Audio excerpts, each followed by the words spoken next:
বাড়ি আপনি ক্ষীর খাচ্ছেন, আপনার ভাইয়েরা ক্ষীর খাচ্ছে, আপনার ভাইপো ক্ষীর খাচ্ছে।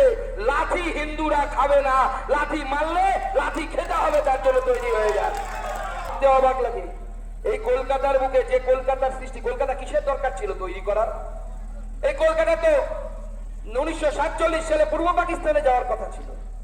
জিন্না বলেছিল যে without Kolkata Pakistan is incomplete. সেনাপতি বলেছিল কিলিংস করে যে আমরা কলকাতাকে দখল করব। কলকাতা তো ডেমোগ্রাফি অনুসারে হাজার হাজার বছর ধরে টাইট দেওয়ার চেষ্টা করে এসেছে। আমার পূর্বপুরুষ লড়াই করতে পেরেছিল, তাই আমার নামের পাশে মজুমদার আছে, ওনার নামের পাশে অধিকারী আছে, ওনার নামের পাশে ঘোষ আছে।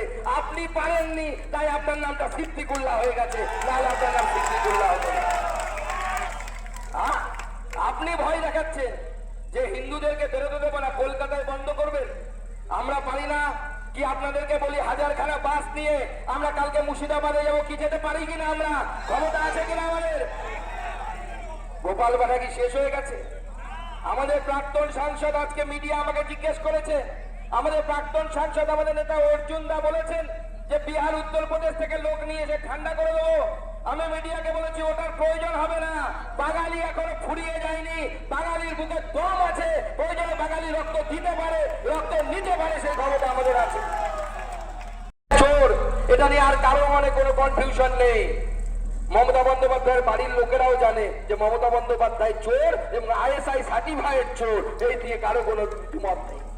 কিন্তু তার সাথে পশ্চিমবঙ্গ নিয়ে আমাদের লড়াই চলছে, আর এই লড়াই আগামী দিনে চলবে।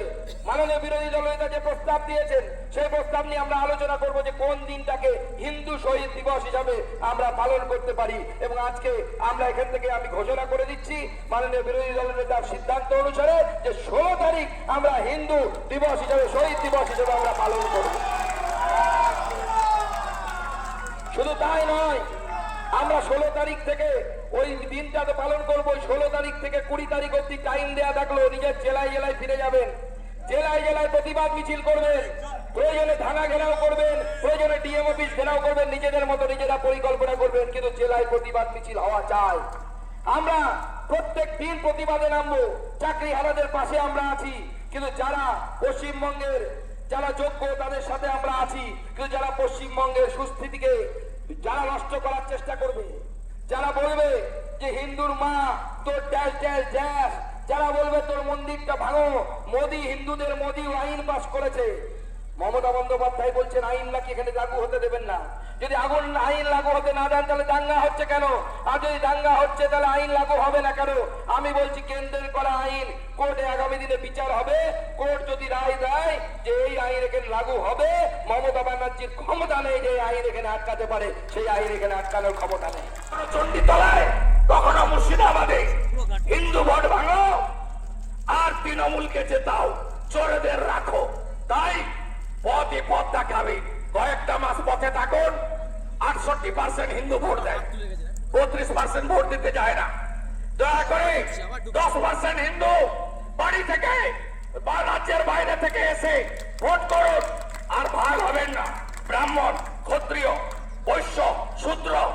মমতা চাষ করে হিন্দি স্পিকিং, বাঙালি স্পিকিং, আমাদের ভাগ করার জন্য ভাগ হবেন না, ঐক্যবদ্ধ থাকবেন। যোগী জিন্নারা बांटेंगे तो काटेंगे, मोदी जिन्नारा एक रहेंगे तो सेफ रहेंगे। एक থাকতে হবে, দাঁড়াতে হবে। 5% এর খেলা, 40% আছে, 5% হিন্দু বাড়ি থেকে বেরিয়ে ভোট করুন। দাঁড়াবো দাঁড়াবো দাঁড়াবো দাঁড়াবো দাঁড়াবো। মোদিজি অমিত শাহজির নাম করে আমারও নাম দু একবার তুলেছে, তুলুক, তাতে অসুবিধা নেই।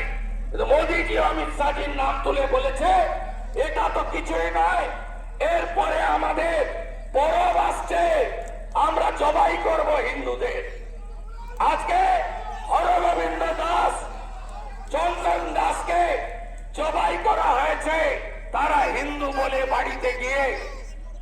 এই অপরাধ ক্ষমার অযোগ্য, এই অপরাধ মেনে নেওয়া যায় না। দিলীপ দা বলছিলেন এক দেশের সঙ্গে আরেক দেশের লড়াই হলে শরণার্থী হয়। আমরা দেশের মধ্যে আজকে মুর্শিদাবাদ থেকে পলায়ন দেখছি। লক্ষ্মীর ভান্ডার পাচ্ছিলেন না, পাচ্ছিলেন, বাড়িগুলো এবারে ওরা দখল করে নিয়েছে। বাংলা খবর, আপনার রাজনীতি, আপনার আওয়াজ।